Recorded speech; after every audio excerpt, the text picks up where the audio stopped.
Hey, I'm here with Aaron Brazell. Hey, Aaron, how you doing? Doing well. How are you? Now, you are here in Austin. You just arrived, right? I did 3 weeks ago. And what's been going on so far? It's been a great. I just moved down here from DC, and Yeah. it's been just really interesting. Just learning the city and learning the people, meeting some new folks, starting a job with a startup here in the city. Which startup can you say? Can't say right now. Can't say. We're Man, a little, that's cool. We're not officially in stealth That's mode, cool but that you we're close can't. enough to stealth That mode. is cool that you can't say. Yeah. And so, what are some of the highlights of your first 3 weeks? Well, like I said, it's just been interesting, just meeting some folks and getting around and exploring Austin a little bit. The bars are great, obviously, and I'm still a lot in transition and just sort of getting into the mode of being here, Right. settling into my apartment. A lot of transition stuff. So I haven't got too far down that road of like really experiencing Austin fully, but that's what I'm hoping to try to get there sometime soon here, really. Now we're here at it's actually the Republic Tequila party here at Texas Coworking. As you can see, you've got a sample like a lot of people do. Cheers. And this is the tequila, and these are some of the people here that are here. More people, and you actually wrote a famous book that I've heard of. Can you tell us about that? Yes, I don't know how much I'd say it was famous, but I heard of it. I know about it. I am the author of the Wordpress Bible by Wiley. It's in first edition right now. In the process of working on a second edition, negotiating that out. Let's take a walk over here. We'll get away from some of the noise here, Okay. and you can keep talking while we're walking. Sure. Well, the book is really meant for, as the name suggests, the Wordpress Bible. It's really an exhaustive resource that is meant for every different skill level. So if you're just a beginner and just don't understand what WordPress is, you need to learn how to install it, etc. You've got the tools there in the book to do that. If you're more advanced, you need to understand the hooks or the plugins or the APIs. You've got resources there. And then, of course, it covers not just WordPress, but BuddyPress and WordPress.com and Akismet and Intense Debate and the whole ecosystem around WordPress. And so I tried to create this book that would be an exhaustive resource that anybody can get anything out of. And I think I've accomplished that. It's been nothing but positive reviews so far. How does WordPress 3.0 play in that? Does it mean you'll have to revise it now? I am going to have to revise it. The WordPress Bible is current up till WordPress 2.9.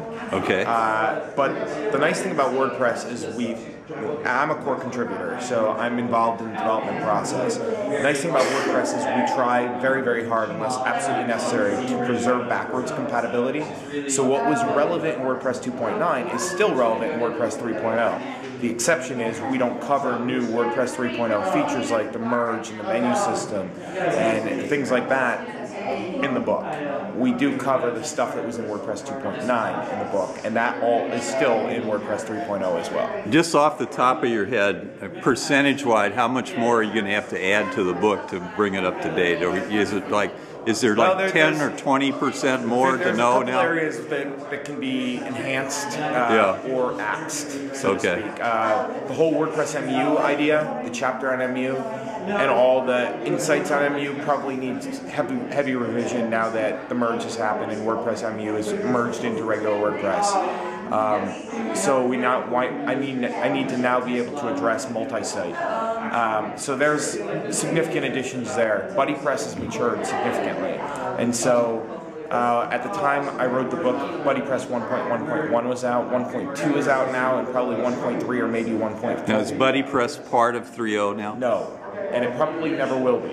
Okay. But we hope to get it to the point where, because all it is really a plugin, we hope that it'll be at a point where, hey, if you want to turn your WordPress installation into a social network, you don't have to jump through tons of hoops to get BuddyPress to work. Right. And 1.1, you used to though. Yeah, you did. And but not anymore. 1.1 to 1.2, that upgrade eliminated a lot of the problems, but there's still a lot of hurdles. But remember, BuddyPress is still a very new product. It's still very young, where WordPress has been under development for 6 years now. So 7 years. So yeah, I mean, there's a long way to go for BuddyPress to get that seamless, but it's getting there very quickly. Now, where would people find you on the internet, like on Facebook, Twitter, you know, the social places? Sure. So I don't add anybody to Facebook unless I've met them and I consider them a friend. All right. I'm unlike most people in that way. Right. But on Twitter, I'm TechnoSailor on Twitter. What you better spell that for us. TechnoSailor.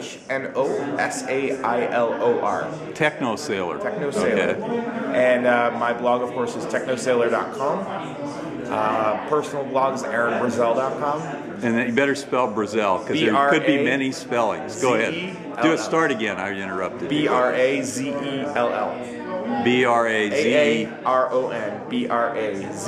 Brazell. Excellent. All right. So, what excites you most about WordPress 3.0? Oh God, there's so much in there that, I mean, I've already used for some client work I was doing. I've already used custom post types. So now you can have not just posts and pages or attachments. You can now also have a plugin that creates movie reviews or podcasts or video blog entries and get them to be treated differently, much like Drupal treats modules in certain ways. You know, you now have somewhat the same form of content management in WordPress 3.0. So now WordPress 3.0 has brought WordPress from a blogging platform to really being a content management system. I'm also very, very happy about the navigation system. I don't know if you've had a chance to look at it or not yet, but now you've got like drag and drop where you can just kind of create nested menus, etc. just by drag and drop. Add in pages, add in category archives, add in custom links, whatever you want. It's all very easy to do, whereas before you would have to code up all kinds of different things to make that work. It's all built in now, so I'm very excited about that. Now, of course, the merge. Anybody who's wanted to deal with WordPress MU, now with multi-site mode, you can flip your WordPress install in the multi-site mode and support multiple blogs from one with different domain names? There is a plugin that does that. It's not built into core. The custom domain mapping plugin will do that for you. Excellent. Yes. Now I'm going to ask you 3 inevitable questions in any WordPress interview, and it's the question about the plugins that rock and themes that rock, and then the inevitable Drupal versus WordPress. So let's start with the themes that rock first. The themes that rock, I'm a huge fan of Genesis, the theme framework from StudioPress. Creating child themes, which is the preferred way. We want people to create themes that are child themes of a theme framework. That's the best way to do it. Yeah. The Genesis theme is hands down one of the best ones, and I did a review on this on my blog a while ago about security, about extensibility, about hooks, all these different areas of a theme framework. Genesis comes out on top all the time, so I highly recommend it. All right, favorite free theme that rocks? Free theme? Well, you can't look past the new WordPress 3.0 default theme, which is 2010. Okay. 2010 is semantic, 2010 is extensible, 2010 has a new way of introducing loops. If you're using a child theme on 2010, you don't have to recreate everything like you did with the old Kubrick theme. Oh yeah. So definitely 2010's got rave reviews. All right, now we're moving on to plugins. Okay. Plugins that rock. I'm a big fan of the all-in-one SEO plugin. If you're doing any kind of marketing at all, be it with your site, my friend Michael Torber. You like that better than Headspace too? It's situational. Yeah. It's situational. It depends exactly on what you're doing. Generally speaking, all-in-one SEO plugin probably does a better job than Headspace. Headspace is probably a little cleaner, but all-in-one SEO plugin has more features, so I like that. I like the Facebook like button plugin. It's a very simple thing that takes the new concept that Facebook has that every web page on the internet can have a like button, and it introduces it to WordPress, so you can put a like on every single one. Is there a login from Facebook module now? Or plugin? There is a Facebook Connect plugin, but it's not very good. Somebody should really go out and make a decent one. All right, we're almost approaching YouTube's size video here, so I'm going to defer the inevitable Drupal versus WordPress question for another time and day, okay? Because we're going to wrap it up. All right. And any final thoughts? You have 20 seconds. No, I'm just, I would love it if people supported me and went out and bought Wordpress Bible. You can get it on Amazon for about $30. http://bit.ly/WP Bible. Excellent. Thank you so much.